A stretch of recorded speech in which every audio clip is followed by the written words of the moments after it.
Hello, everyone. I'm Cheryl DeVille from the Toronto Knitters Guild, and today I have the pleasure of interviewing an indie dyer from Laval, Quebec, Genjiv from Colorista. Welcome, Genjiv. Hi, everybody. Thanks for having me. We're delighted to have you, and I'll let everyone know that this is your second frolic, second virtual frolic. One day we'll get into the real world and meet in person. I would love that. I would really love that. I had my first live show last 2 weeks ago, and it was really nice to see people and touch yarn, and it was really exciting. Yeah, you were at Knit City. Tell me about the vibe. I've only heard good things about it. It was really nice. A bit hectic because I haven't seen 2,000 people in 2 years. So it was really crazy, but it was really nice. People were so happy and glad to be there. And we were all so happy and glad to show our stuff and to have people touch our samples and our yarn and everything. Sorry about that. That's okay. And so that was really, really nice, to have people just talk and meet, because I've been doing like live podcasts for 2 years and just matching the face and the name. That was really great having people there, and just I'm still on my cloud. It's really a big motivational. Yeah, I'll bet that it's lifted you up and it's going to carry you for a while. Just good energy. Yeah. And just to know that what people really like what you're doing, and they tell you and they show you. People were wearing sweaters in my yarns, and just meeting like other dyers and other makers. It was really a great experience. That's so good to hear. That's so good to hear, because we have been cooped up for so long, and we definitely need the connection, don't we? Yes. So Genevieve, tell us a little bit about yourself, who you are, what you're doing, why you're doing it, whatever you'd like to share. Okay, so I'm Genjiv, and I started dyeing in 2016 as a mean of being creative, because I used to be a translator, and it was a bit more cerebral thing. So I needed an outlet for my creativity. So I started really doing it, telling myself that I'm going to start doing it, and when I'll retire, it's going to be my I only have revenu d'appoint, some income that I will make. But things did get a little bit faster. So I did quit my job as a freelance translator, and I became a full-time dyer now for 3 years, about 3 years. So, and I really love dyeing yarn. It's really a great creative outlet for me, and it touches about everything I've learned in my other careers. It's really nice, because I think it's going to be my last career. Let's be honest. So I think it's really nice, because it touches on everything all the skills that I've acquired in my professional lives with an S. I had so many lives. And I really like people knitting my yarn. I feel so proud when every time people buy my yarn or order from my shop. I'm really proud of that. It's an hard feeling to explain, but I'm really proud of myself and proud of seeing my colors and that people like them. It's an incredible feeling. So I try to work collections that all matches together, because I started dyeing yarn also because I loved indie dyed yarn, but often I couldn't find matching colors to go with it. So when I started dyeing, I told myself that I would make yarn that would all fit together. Most of it. Sometimes it doesn't, but most of it. Yeah, that's a smart idea, and I think for me, when I go to a live show and immediately you go to a color, a bright color or something that grabs your eye, and then you bring them all home and think, wow, what am I going to do with all this? How am I going to make it all work? So I think that overview of creating a palette that works together is really smart for you to sell, and then obviously for your buyers that what they buy is usable right away. And I always tell people, if you're not sure, just write to me and I'll take a picture of the colors you want. And maybe I'll make some suggestion and you'll know if it works or not, because I want people to be happy. You know, I don't want them to keep my yarn in a shelf. I want them to knit it up. So I always do that, and people really like that. And I'm still able to do it. Sometimes I get a bit, it gets a bit overwhelming, but I try to do it most of the time for people. That's a really helpful service, because some people are very intimidated by putting colors together. Yeah. And you don't have a good monitor, so you don't see it on your phone or your computer. So I try to take picture in daylight so people really see the colors together, that goes together. Yeah, great idea. So you touched on the fact that you were interpreter, but I know that you had another career that involved color as well. Yeah, I started out, my first official career was a makeup artist. So I was a hairdresser, sorry, some words are harder, hairdresser and makeup artist for television. So I did all my training in hairdressing, so coloring and the makeup. So I did that for television station in Quebec, and also some movies for about 15 years. And after that, you know, I had a small kids, so I went back to university and I did a translator degree. So I worked as a freelance translator after that for about 20 years. Oh. So it's really, I'm really using the makeup part when I dye yarn, because dyeing hair and yarn is it's the same principles of color theory. It's the same thing. So I use that and all the color, because makeup was really all about color. And it was in the 80s, so it was all the parrot, you know, those really bright makeup. So I had a lot of fun doing that. And the translation part, I use it also in my job, because, you know, I translate everything in my website and my posts. I always do bilingual posts.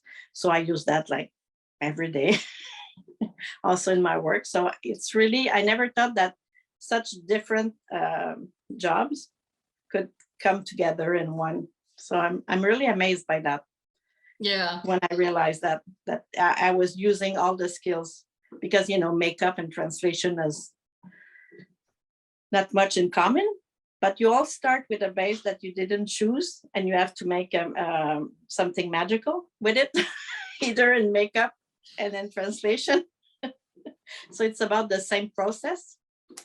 That's really interesting. I can definitely see the link between makeup and color and yarn, and then yarn being a fiber, like hair is a fiber, really, and working with the colors and blending them beautifully. So it makes a lot of sense why your colors do blend. And I know that some of your multicolored yarns definitely do have a beautiful gradation from one color to the next. It's not jarring. So I can see that coming from your makeup background. Yeah. And I like fondu. I'm not I don't like when it's really, really variegated or really different. I like it when it melts into one another. Yeah. You know, so there's no, but sometimes I do, you know, I have to let myself loose, but most of the time I really like it, and, you know, not too much pooling or stuff like that, except when I do like the Love collection, the flower fills, that yarn I make,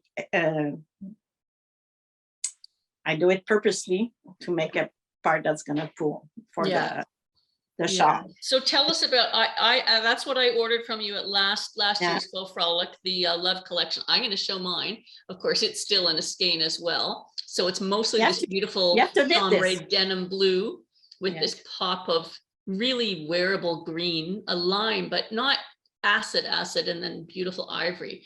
But I was fascinated by what this purposeful dyeing creates. I'm sure many of our viewers know about this, but for those who don't, show me what you can make with this type of dyed yarn. You can make, it's called assign pooling, and it's Don Barker on Ravelry that's started this trend, I would say. So each time you knit, she has a multiple shawl. You can just type this in the search area of the patterns, and you're going to find some patterns with it. So each time you get to the change of color, you do a little floret or a little nub, or whatever you feel like it. It's so you get a shawl. That's everybody's going to get a different shawl, and it's like a flower field. For me, it's like a flower field. This is the float pattern. So you just knit, and when you get to the color change, you do a little flower. And sometimes I do like 3 colors, so you can do like the leaves and the little flower, or just do multiple little flowers with the different colors. So I did dye some more, and I will have some more by next week. I have in my planning, I have more to do. So I have already these colors, but I did sell a lot at Knit City, so I only have single ones. So sometimes it's nice to have 2 to make a bigger shawl. Yeah. So I'm gonna make more pairs for next week, and I'll show.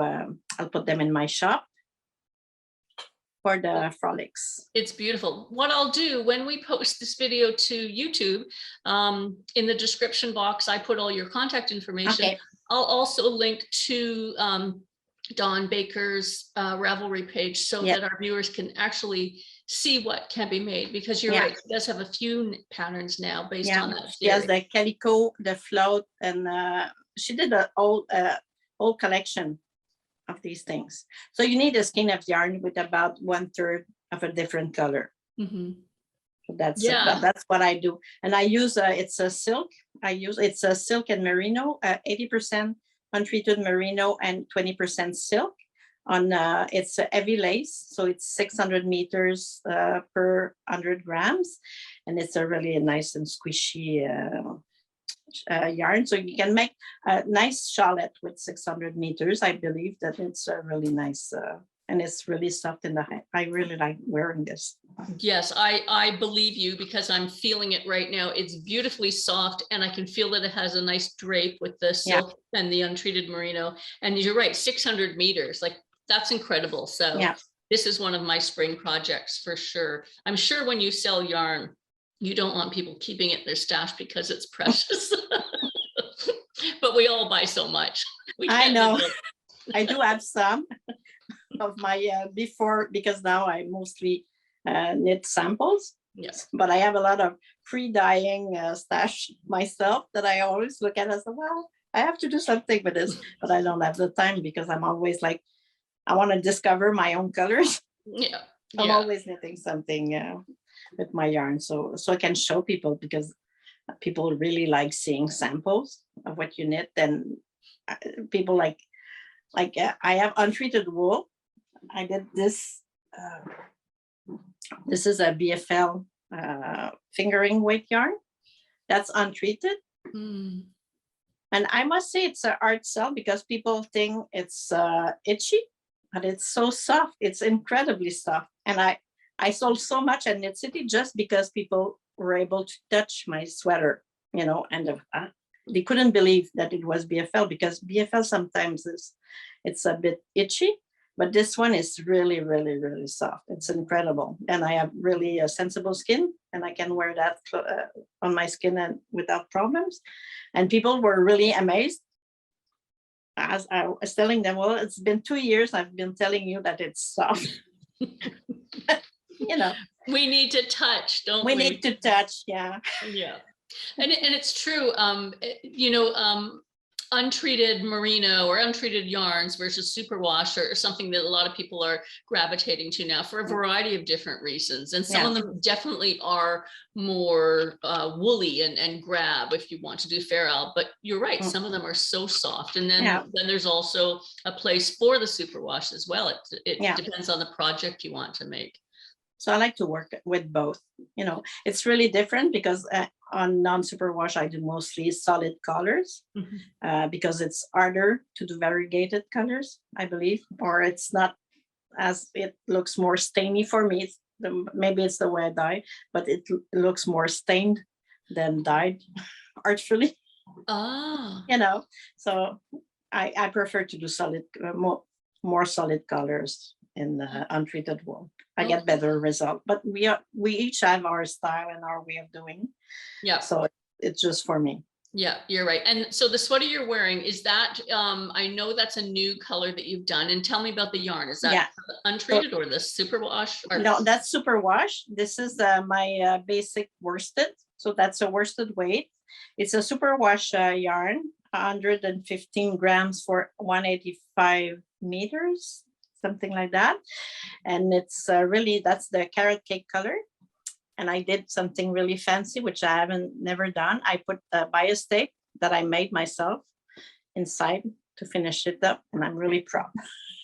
I saw My that on cardigan. Instagram and I was so impressed. I didn't realize you had made the bias tape yourself, but Yeah, I I would bought a encourage little everyone. thing that you just feed your Strips. fabric, Yeah. and it folds. And I just so I'd really I was really proud of myself because I'm not that good as a sewist. So Well, I'm impressed, and you're right. That little device that you can feed strips of Yeah. fabric through makes beautiful bias binding, Yeah. and it's a beautiful stabilizer for knits. Yeah. And it's, it hides a little wonky pickup, stitch pickup. So, because I was alternating my skeins. So the border was a little bit wonky. So when I picked up my stitch, I wasn't too happy with it. So, Yeah, that's a good point of catching of covering all that, and it's just Yeah. this beautiful Yeah. coutured detail of finishing. and when it's, and when it's open, it looks really neat. Yeah, I would encourage everyone to check out your Instagram account and go back about a week and a half or so and look at that post, because it's lovely. It's just a lovely detail on the inside and really functional too. Oh, thank you. No, it's cool. Thank you. So tell me about this event that you are working on for the Frolic, what you're going to offer. Yes, we're gonna do with the two and the other dyers that I discovered while we had a little meeting. It's Amanda from Stitch Noir and Krista from Lake Knit Yarns. And we're gonna do a live dye session at 11 on the April 23rd, on the Saturday at 11 in the morning. Not at night because I'm gonna be sleeping. So we're gonna do a live dye session, the three of us. And we have a team, so it's happy hour or l'heure de l'apéro. So, and we're all looking at, I found my picture for my inspiration. So it's going to be a lot of fun, I believe so. So you're going to know what we like to drink and what we like to dye. That sounds fun. So Saturday morning at 11. It's, well, I won't be drinking, but I will be dyeing. Neither will I, but I will be watching. That's for sure. That's for sure. And then I guess on Sunday afternoon, we can come back and look at your individual websites to see how the colors have dried and how the yarn looks. Yeah. Well, I will put up, it will be on my shop already, if you want to buy it like live. Wow. I will just put the inspiration picture, but you're going to see what it's going to look like. And on Sunday, we will publish on Instagram and put it the right pictures on our own shops. So are you each choosing your own inspiration picture and then dyeing? Yes. Yeah. That'll be fun. Yeah, that'll be a lot of fun. I haven't seen the other ones, but it's going to be a lot of fun. I believe so. And have you met Amanda or Krista from Lakeland Yarns or Stitch Noir? Yeah, we did some Zoom session to talk to talk about what we wanted to do and things like that. So I think we have really different styles, so it's gonna be real fun.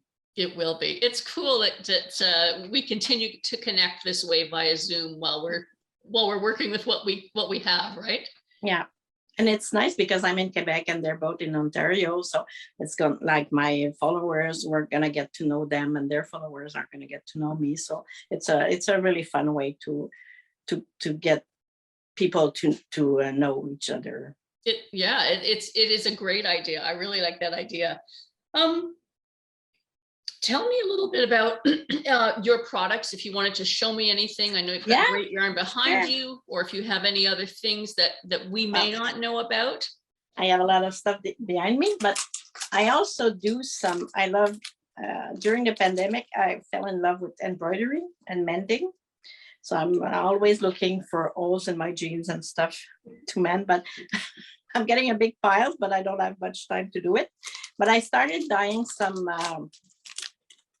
thread. So I have this really nice thread, which is this is lace weight. It's 55% superwash BFL, 45% silk. So it's washable. You can mend your jeans.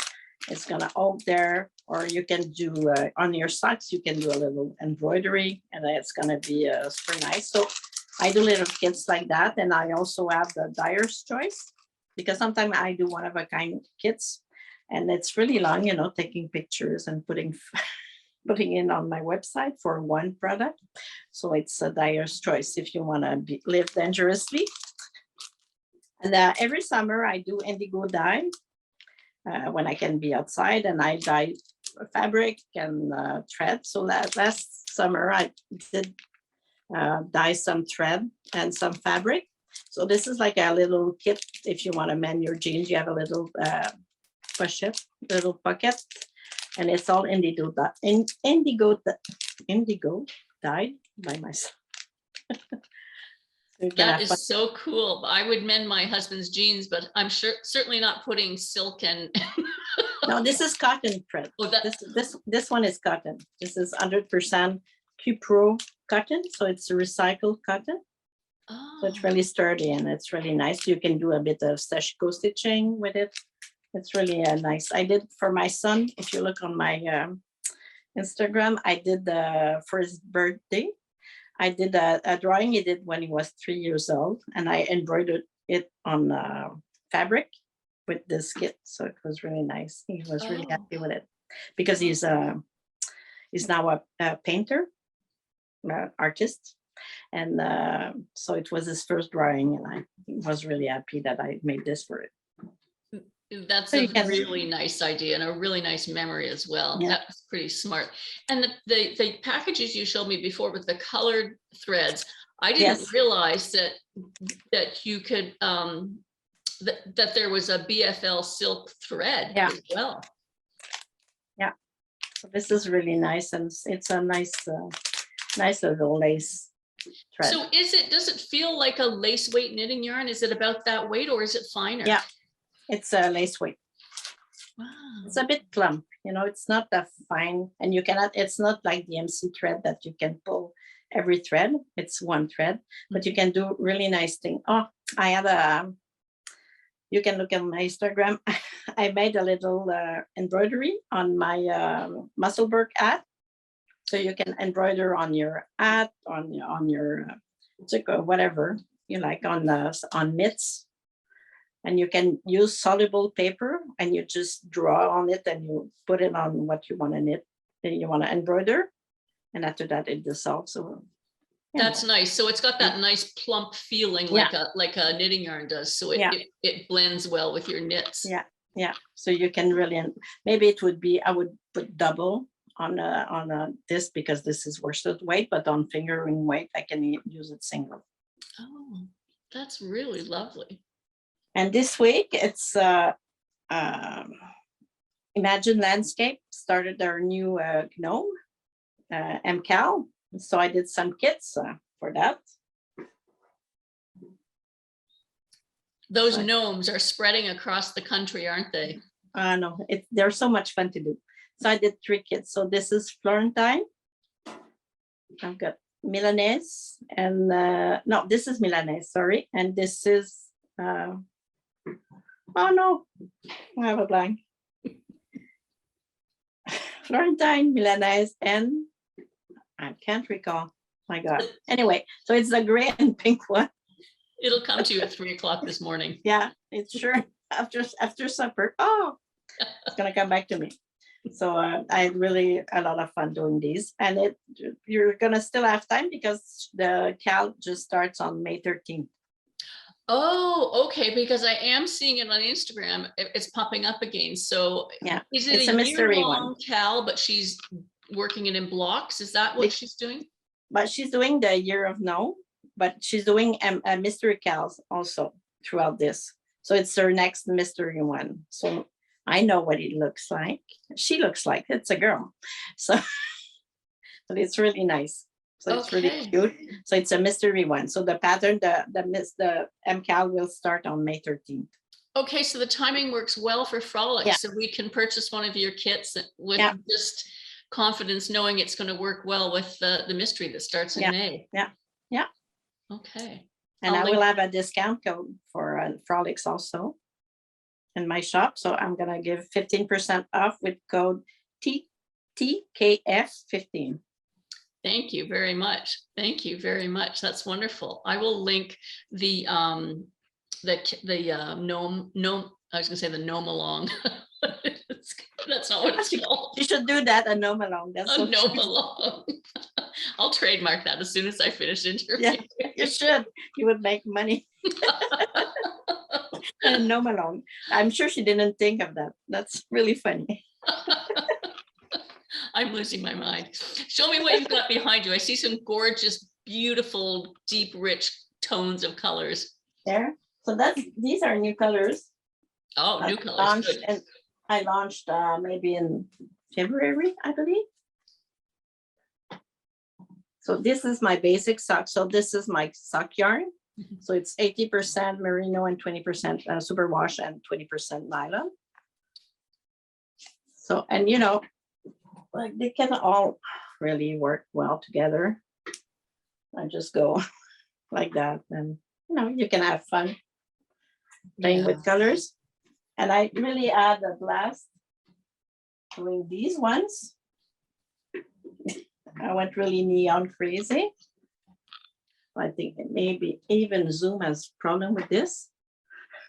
It's beautiful though. Again, on your website or on Instagram, those Yeah. colors just Yeah. pop. And when I Yeah. saw them, I thought, oh my gosh, that's not what I'm used to seeing from No, you. So it's but sometimes, lovely. you know, I like going out of my comfort zone, and like winter has been so long. Yeah. People need color. I need color. I need to have fun. And I'm gonna have this that's gonna come out. I did bring it to Knit City, but it's not on my site yet. So I have this palette of green and grays and brownish greens that are this is gonna be in my shop in the next couple of days. So just in time for Frolics. Gorgeous. And are those all the same weight yarn that you're holding? Yeah. Yeah, it's all fingering weight yarn. So it's my basic sock. Beautiful. Yarn. Beautiful. And I also did some, these I won't have anymore, but I really like them. I call them kittens. So these are my mohair kittens, but my supplier is not having them anymore. So these will be my last one. So these are really great because they're about 170 meters. So you can do like a hat. You don't have to buy a big skein and being with and having a leftover. So you can use it all in one hat. So I really like these. Beautiful. But they're not in my shop yet. To work, I'm gonna put them just in time for Knitters Frolics. Yeah, so I would encourage everyone to be hitting refresh on your site. Yeah. Because once they're gone, correct? Yeah, yeah. These ones are they're really a limited edition. I hope he's gonna have some more, but I don't think so. Yeah, it's a world we live in right now, right? Yeah. The supply chains and delivery and manufacturing. Yeah, I try to be quite on time, so for my shipping and everything. So usually it's quite fast. I really plan. I always work with a plan, and you know, there's no delays usually. No, that's lovely. That's lovely. Is there anything else that I have not covered that you wanted me to talk about, or you wanted to talk about? Well, I also have a nice MCS merino cashmere silk yarn in fingering weight. Oh. So this is really nice, and I have new colors that's gonna be on my website pretty soon. You have a week and a half. Yeah. I have so much to do. So this is really nice, like for summer knits. Like for my size, this is the ranunculus, the really popular sweater. So I did a short sleeve, but for my size, I used a 1.5 skein. Wow. So it's a really loose gauge. And so, you know, Beautiful drape and Yeah, lightweight. it's really nice to wear in the springtime and in the summer. It's really nice. So I have this. So I have new colors. I have some already in the shop, but I'm gonna add the new ones that I haven't been there. I'm really ashamed of myself, but I'm all alone. So, you know, Yeah, and you just came off yeah, Knit City and you have to yeah, regroup and then yeah, move forward again. yeah. Yeah. But I have a lot of stuff dyed already, so I'm good. So Yeah. I'm good with that.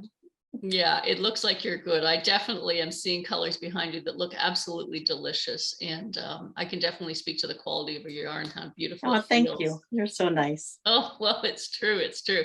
And it's so wonderful that we're meeting, this way, because had we been live, maybe you could have come, maybe not, so there is definitely, I'm finding advantages to meeting Yeah, people via Zoom and broadening our scope of what's around us and yeah, supporting new indie dyers like yeah. yourself. It's really nice for me to meet you and to meet your followers and people outside of Quebec also. It's a really good, nice opportunity. And we're kind of tired of virtual things, but I took classes with people I wouldn't have chance of taking classes with, and it gave us really a chance to grow closer as a community, I believe so.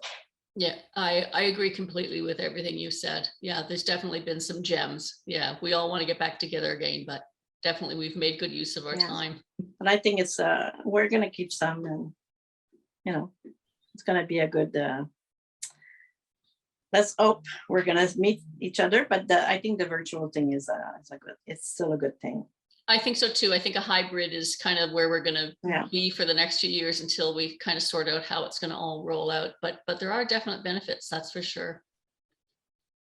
Good. Well, Geneviève, I really appreciate the time you took to spend with us, and I know that our followers and our viewers are going to be itching to get into your website and also to watch that live event. That sounds like a lot of fun. So thank you for having me.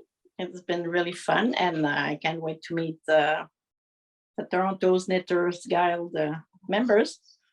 the rest of the gang. Yeah, the rest of the gang. We're very excited, and we're looking forward to the weekend too. So hope the frolic is good to you, and yes. We will stay in touch. It's always good. Good. Thank you very much. Thank you very much, Geneviève.